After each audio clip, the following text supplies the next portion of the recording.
Well, thank you for joining us today. I hope you enjoyed the thrilling slug chat, but we'll get on to the reason you've joined the session today. So our session is called No Student Left Behind.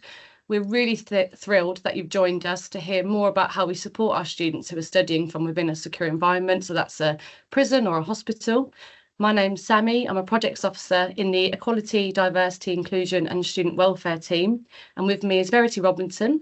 Hi, I'm the head of the Equality, Diversity and Student Welfare team. No, Equality, Diversity, Inclusion and Student Welfare team. We look after the Vice President, Equality, Diversity and Inclusion, who you can't see, but is sat to our left here. The wonderful Natalie is with us, about to be President, El Presidente. And we also support Mark Walker, who's the, or who will be the Vice President for Student Welfare, currently filling in the Deputy President role. Very confusing, but he's coming back to our team very, very soon, back where he belongs. We're very lucky. We are very lucky, yeah. Please note this session is being recorded for playback and promotional use. Please note our code of conduct, which we'll go through in just a second. Please be nice to each other as usual.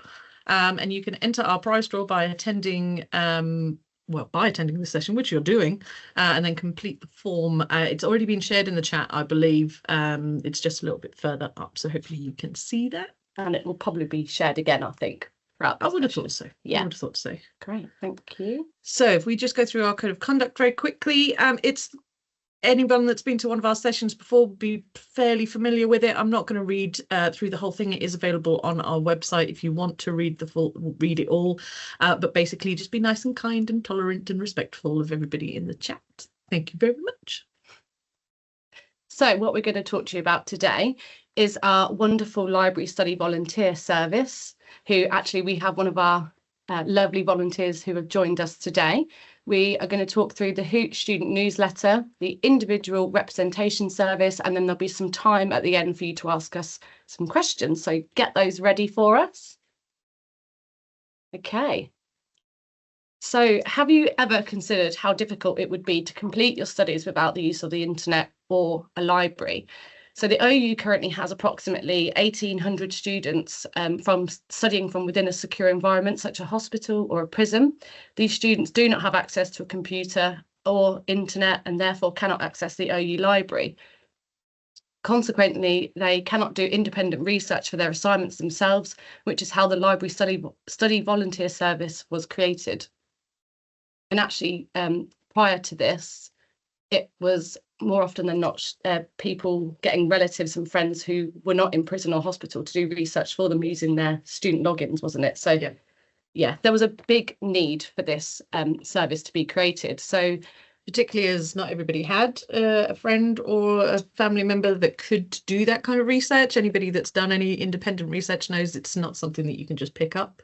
But also the library weren't very happy about it because there was a lot of licensing issues as well. Yes, very good point. I forgot about that. Thank you. So the library study volunteers help students studying from secure environments. Sorry, the notifications are blocking everything. So environments to access the research materials that they need to complete their studies. And the service began as a pilot in January 2019, which soon became a permanent service once the value was quickly recognised. Library study volunteers are current students themselves who volunteer to, sorry, I'm getting a word jumbled there. You're all good. To fulfil research requests. Helping students in secure environments access more materials can not only help them complete their studies, but also help them to achieve a higher mark. So we don't have sort of direct evidence of this because it would be quite hard to track and to prove, I think. But we've heard from students, we've had numerous pieces of feedback that say that they feel that they've submitted a better quality piece of work as a result of having this research sent to them. So the volunteers receive 2 training sessions from the library to equip them with the research skills that they need to navigate the various library databases, which then, only helps them with researching their own studies. So, if this is something you're interested in volunteering for, it also does help you. So yeah, not only are you helping a student somewhere else, but you're, building your own skills in that research area.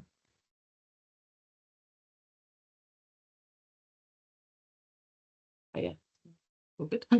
So what actually happens?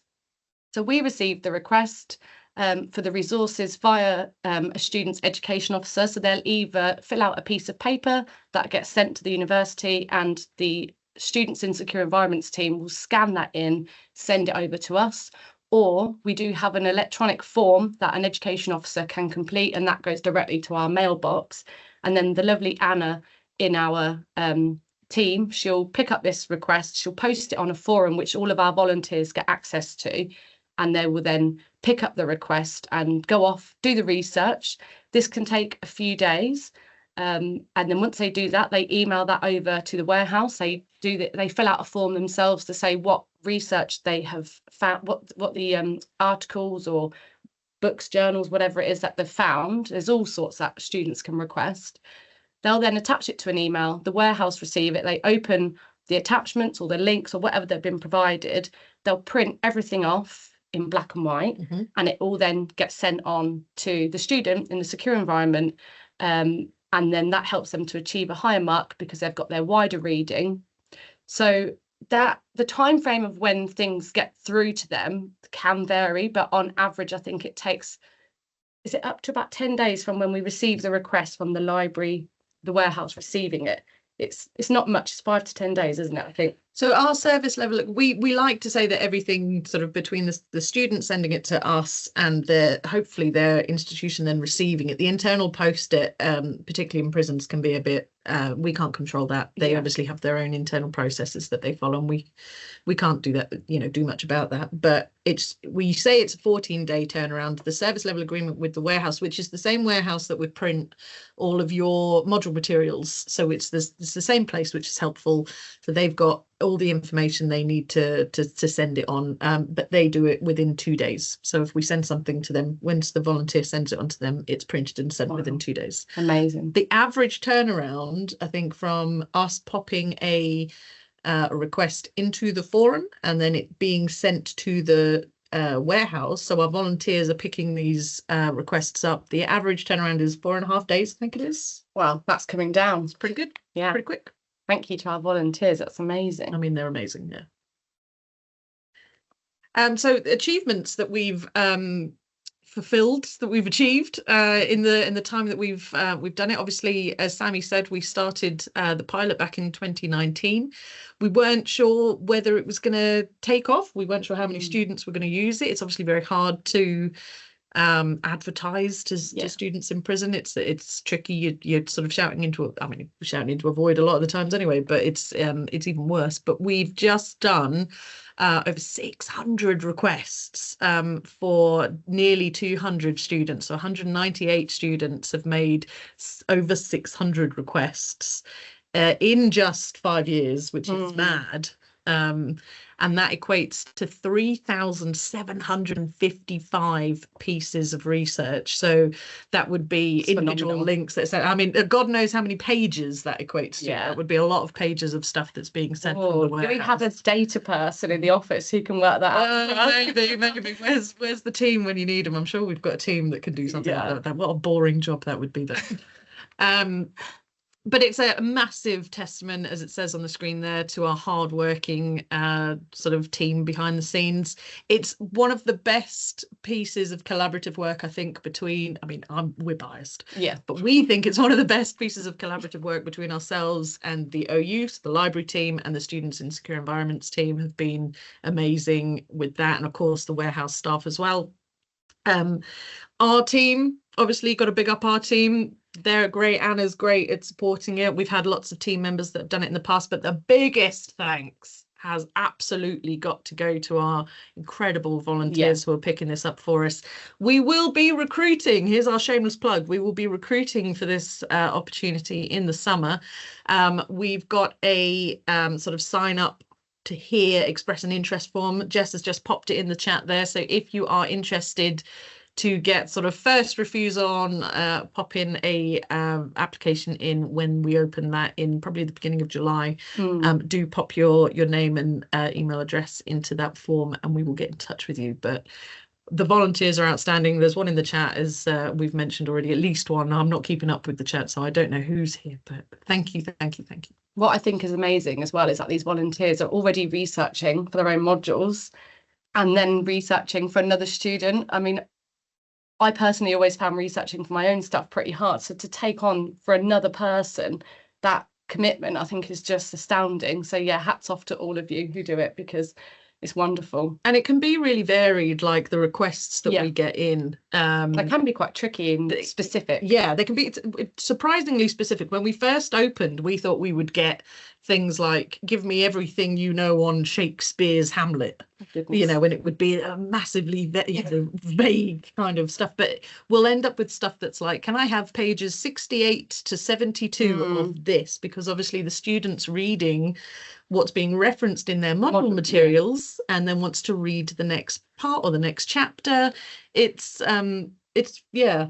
And how frustrating must that be if you've seen it referenced and you just want to know what the next part of it says and you can't? So and then you have to wait weeks. And then you've got to wait, and then you've got to wait a little while until they send it to you. But yeah, hats off all round to everybody involved, I think. And we've had some great feedback, as Sammy mentioned earlier. So we've just wanted to share a few with you today. This student says, for students in secure environments, this service has been a lifeline to access academic papers for research and professional interests.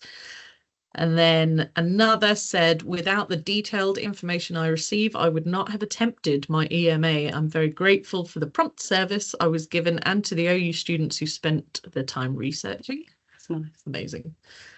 And then also the reason why I decided to apply. Oh, this is from one of our volunteers, of course. The reason why I decided to apply for the role of library study volunteer is because I think it's commendable that people in prison are trying to turn their life around by studying with the OU. And I wanted to offer my support through this volunteering opportunity. So that's incredible. This student, actually, this volunteer has also written an article about their experience volunteering. So if you weren't sure if it was for you, again, I think Jess is very kindly going to drop in there. See, it's clockwork. Yes. The link's been dropped in there if you want to give that a read. It's the wonderful Isabel. Yes. Who's also on our student leadership team. But yeah, she wrote a really great article about what it's like to volunteer with us. Lovely. Thank you. So we're going to move on to the Hoot student newsletter, and you may have seen a little bit about this already on our online magazine, but essentially, so the online magazine is a brilliant way to communicate with students, but as an online publication, our students in secure environments cannot view this due to a lack of internet access.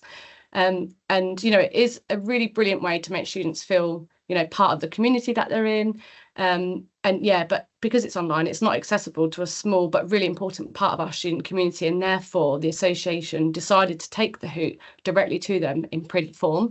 Now, this isn't the first time that this piece of work has happened. It happened years ago, way before. So I joined the association in 2017, and it was a really good project prior to that, but I'm not sure what happened. It sort of paused, maybe because of staff changes, I'm not quite sure, but we wanted to pick it back up again.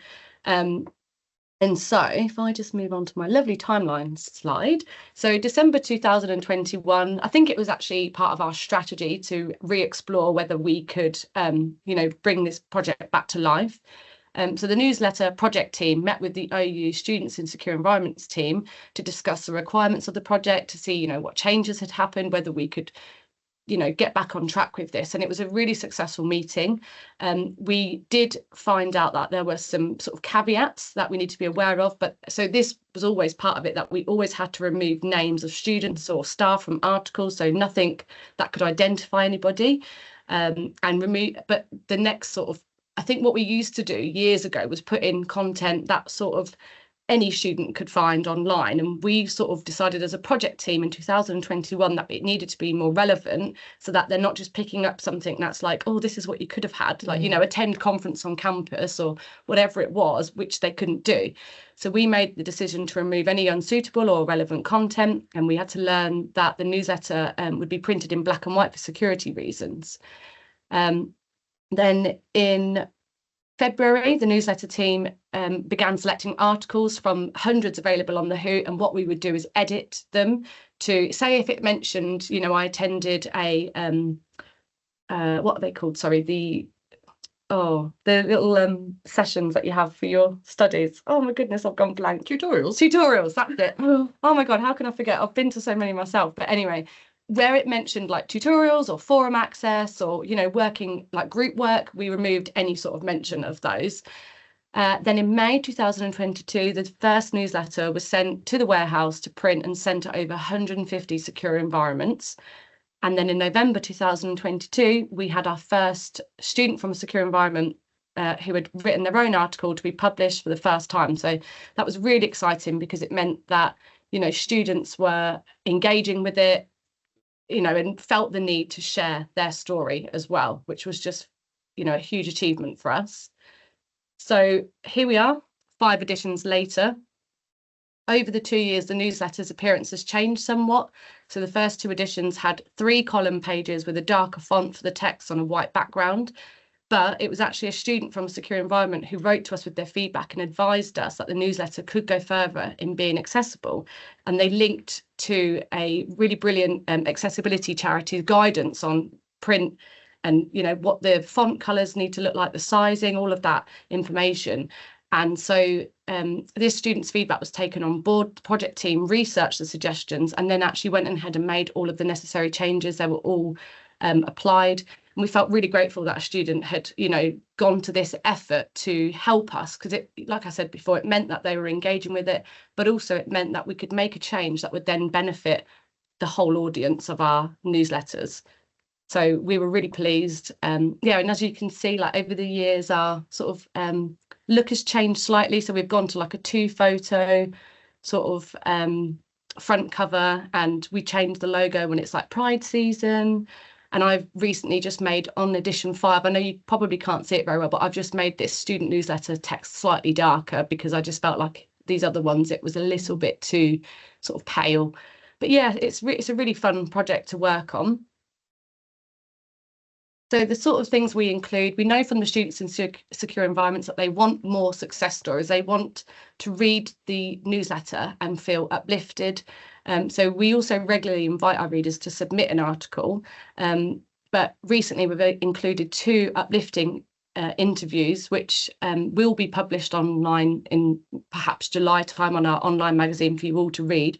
But both of these articles really sort of highlighted the need to have education in prisons and how it can help to reduce reoffending rates. So we try to keep the newsletter quite positive and, you know, something that people will look forward to receiving. Then we've included articles from the online magazine as well. So that's around studying, identity, representation, lifestyle and community. And this is to make sure that, just like with the regular online Hoot, we wanted to include study and exam tips, personal development, a mix of serious, but also more light-hearted stories. And recently we popped in, so the one that's going out later this month, there's a really fun quiz about how to become more sort of environmentally aware and conscious about what you're doing. How bad are bananas? How bad are bananas? Yes, you'll actually, I think you'll find it already on the Hoot magazine. I'm sure. I'm pretty sure it's up there. Our lovely Lou, yeah, I think, has popped it up. So occasionally there will be bespoke articles which feature sort of careers guidance, because that needs to be quite specific, and focuses on essay planning skills delivered by our Student Hub Live study skills expert. So Lou has a really good sort of working relationship with Student Hub Live and can sort of get us some quite, you know, bespoke content for our students in secure environments. As you can appreciate, they have a very different setup, so that, you know, information needs to be tailored for those students. In the spring edition that will be posted out, the Student Hub Live study skills experts did share strategies to becoming a super reader. So, and that will actually be made available to everybody online, I think about July time. I'm sort of setting myself that deadline. So stay tuned for that lovely article that will come your way. So we've tried to get some feedback from students in secure environments. We wanted to make sure that the newsletter, we think it's a great piece of work, but we want to make sure the students are enjoying it. And one student said that the Hoot was a really inspiring read for me. Access to relevant literature and news is very limited for prisoners, and being Black, I regularly feel isolated in this environment.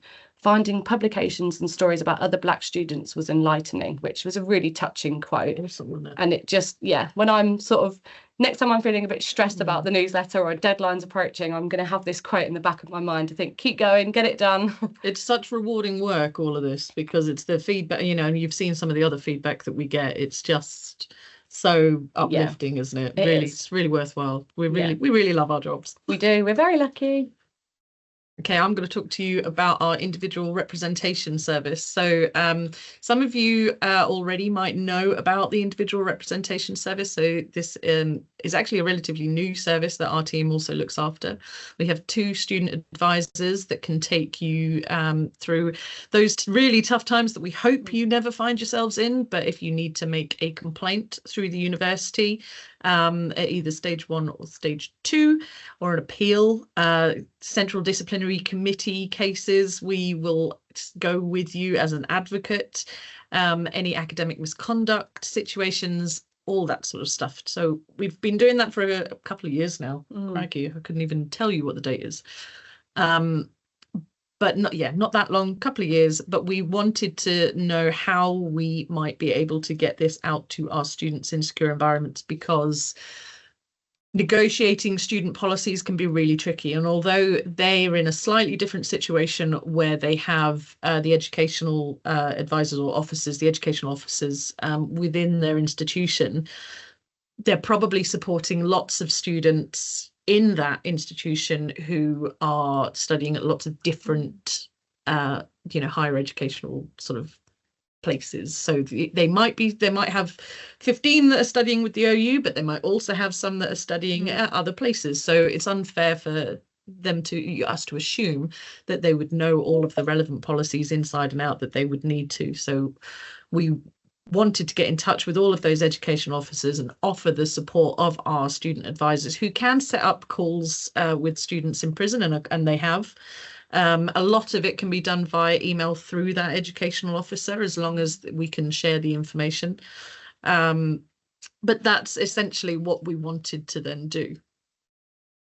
So we support through, as I said, the complaints, appeals, and any plagiarism issues, provide advice and guidance on how relevant policies and procedures will apply to the students in particular. And of course, depending on what the issue or situation is, will depend on what policies apply. And we assist with the preparation of complaint or appeals and collaboration of evidence, etc. So although we don't necessarily, our student advisors, they're wonderful, Charlotte and Shibwe, they're amazing. Although they won't physically write anything for the student, they will obviously provide sort of suggestions and say, you might want to consider, buffeting this information here, or, try and refer to something else there, etc., etc. And then we can be flexible, as we say. We try to do what we can because it's a difficult environment for that student to get help on. We have supported a handful of students now in prisons, and the correspondence, as I said, via email through their educational manager. But we've also assisted students through post, and obviously it takes a little bit longer, but it's worth doing. Yeah. And we try to do what we can to help the student take ownership of the issue that they have, empower them to get the right result that they deserve, because there'll be a lot of students that making a complaint is a daunting thing, sure, for any student. But I think sometimes it's got to be difficult when you're very isolated in a situation like a student in a secure environment who probably doesn't even think that they can raise any problems. So we wanted to be there. Yeah, and it's worth sort of noting that these students from secure environments pay the same amount of fees as any other student, and so they get a very limited sort of snapshot of the association, and by offering advice just adds that other layer of what we can offer our students. So it's amazing that we're able to reach out to them. And Charlotte and Shibwe have done some great work by contacting every education officer / manager. They're sort of called different things at various places, but they've reached out to every single one of them, advertising their service and what they can do. So yes, it's a service that we're really proud of. And yes, I think that's it on individual rep now, isn't That's it? an individual rep, yeah. What we've got here is some links for you to click out and, not right now, obviously, but, another time. You don't leave us just yet, please. We want your questions. But yeah, at some point, and, Jess has kindly been dropping these into the chat for you as well, but everything's there and will be made available later. It's all on our website / the Who, our online magazine. And yes, now is the time for us to thank you so much for attending our session.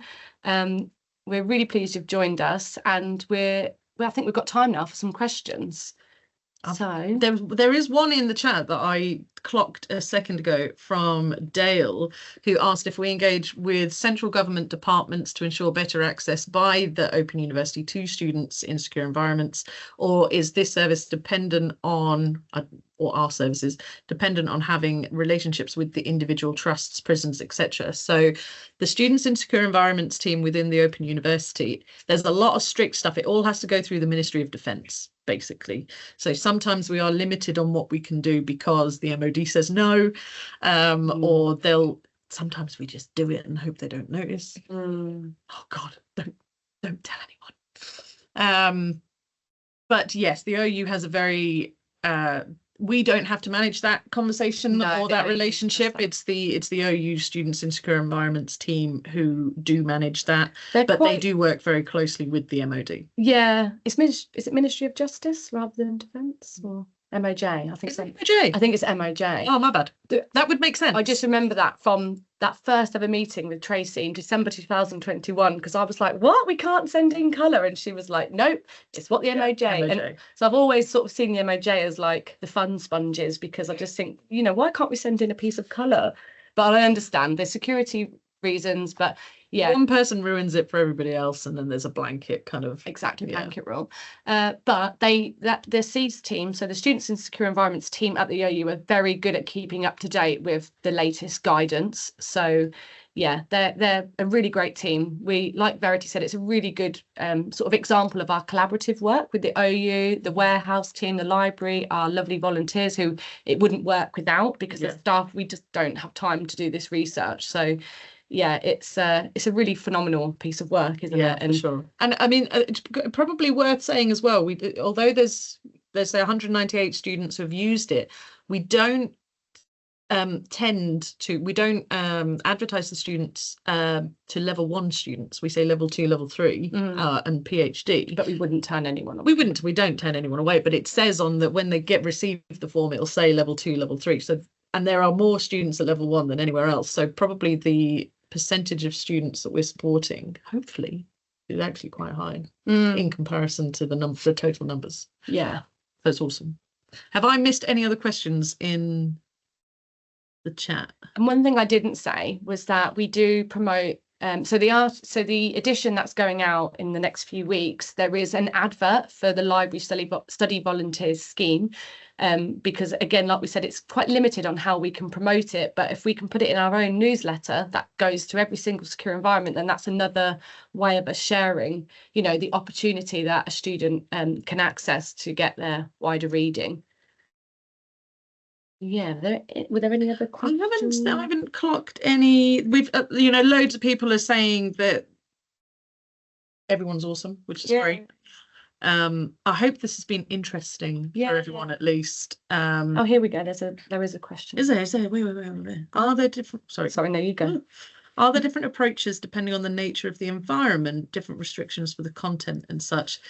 I think nation-wise. There is. Yeah. I think OU in Scotland, I think there's restrictions about whether they can receive content via CD-ROM/DVD. There's like this whole a big thing. Yeah. And I don't know if there is a solution to that, to be honest, because I think the Students of Secure Environments in Scotland prefer DVD, because I think some of them, if you're studying, they might have access to like a DVD player, for example, and an old television, but the OU send their content on like a CD-ROM, but obviously they don't have laptops. So yeah, that's a bit of a sticking point, and it's not one that a solution has been. We asked them about it recently because a student did write to us, didn't they, and asked us to please, can you get the OU to send it via DVD? It's CD-ROM. I mean, half of the 2 laptops we have in front of us here, neither of them have CD-ROM drives. So if a prison did receive some funding for some new tech, the CD-ROMs are going to be pretty useless. So they asked for it to be sort of burnt onto DVD to use on a DVD player, and there was I'm sure it was a licensing issue that they mentioned. It might also be that there's this rule in Scotland that there's students in secure environments, but some have also happened to be prisoners, and it might be that they're not allowed the use of laptops in that prison. All prisons are different. You've got some that are a bit more sort of I can't say this word, but rehabilitative focused. I think that's what I'm trying to say. Got it. And will allow tablets or laptops, occasional use of these things, and will really promote studying. But one thing we also know is that in some prisons, prison officers don't have the opportunity to study, and there's this like resentment between prison officers not having the same opportunity, whereas a student could apply for a student loan, for example, and then study. And so that is a barrier in itself, because we've heard in the past students have said, I moved to a different prison, none of my work follows me. Get moved a lot. They get moved, or work, there might be a bit of conflict where they then don't receive their work because an officer's withheld it. Like, that isn't common, but we have heard that this has happened in the past. So students in secure environments don't have it easy. No, not at all. And I think there's differences as well, of course, in the devolved governments with funding. So in institutions within Scotland, Wales and Ireland, Northern Ireland, will, because they've got their own governments and they portion their funding out differently, if they get more funding than of course there's less to go round in England, so there's sort of differences in abilities, but also and one thing that we have been sort of banging the drum on for a couple of years and will continue to do so is that students in secure environments, so on the OU systems themselves, they will have a particular marker against a student in secure environments, and that means that everything is restricted. The problem is they don't have a separate marker for students who are in, say, a secure hospital facility, who might go in and out and then don't necessarily need to have those restrictions, but they're put on the same markers. So they too, although they should be able to access the library, because of the restrictions and the markers that are put on their account, they're not able to. So that's really tough. Again, these are things that are things for our future student leadership team to potentially campaign over. Yeah, Natalie. Looking at you, Natalie. I'm joking. Looking at you. No, I'm joking. It's a team effort though. But these are things that can be fixed, and we're aware of it. And so these are things that we'll probably have on our radar going into the future. We'll do what we can. We will continue to do what we can. It's lovely that people are still joining us. I know. Well, we're finishing. It must be coming into the wrong thing, because we were supposed to finish 5 minutes ago. Oh, well, we said. I don't know. It's fine. Well, thank you everybody for joining us. If you do have any more questions, we've popped our email address there. It's oustudents-support@open.ac.uk. Do get in touch with us. And as Jess popped in the chat earlier, there's that expression of interest form. And getting that prize draw. Yes, fill out the prize form, get yourself in there. And we really hope you've enjoyed learning a bit more about how we support our students in secure environments. Thanks, everybody. Have an amazing day. Enjoy the rest of the speakers. Thank you, Sammy. Thank you, Verity. And we'll see you all later. Bye. Bye, everyone.